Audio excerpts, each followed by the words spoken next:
నమస్తే, welcome to I news. యావత్ దేశాన్ని వణికించిన ఢిల్లీ కారు పేలుడు ఘటన, దాని వెనుకున్న కుట్ర కోణాలు ఒక్కొక్కటిగా వెలుగులోకి వస్తున్నాయి. 9 మందిని బలిగొన్న ఆ భీతావహ ఘటన కేవలం టైమింగ్ తప్పి జరిగిన ప్రమాదమా, లేక ఉన్మాదుల అసలు టార్గెట్ వేరే ఉందా?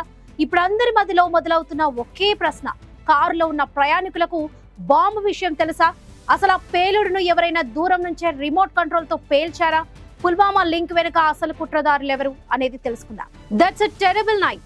ఎర్రకోట మెట్రో స్టేషన్ గేట్ నంబర్ 1 దగ్గర ఆ హ్యూండై i20 కార్ లో జరిగింది జస్ట్ యాక్సిడెంట్ కాదు, it's a perfect planned attack. But అక్కడ ట్విస్ట్ ఏంటంటే, టైమింగ్ తప్పిందా, ఆ టార్గెట్ వేరే ఉందా? ఈ కార్ పేలుడు వెనుక ఉన్న క్వశ్చన్ మార్క్స్ మామూలుగా లేవు. 3 గంటలు పార్కింగ్ లో ఆగిన కారు, పుల్వామా రిజిస్ట్రేషన్, అది రాంగ్ పార్కింగ్ ఛాలెంజ్ల హిస్టరీ. యజమాని చేతులు మారుతూ ఫైనలీ సల్మాన్ పేరుతో అన్‌ట్రాన్స్ఫర్డ్ గా ఉంది. బాంబు కారులో ఉందంటే కారులో ఉన్న ప్రయాణికులు ఎవరు?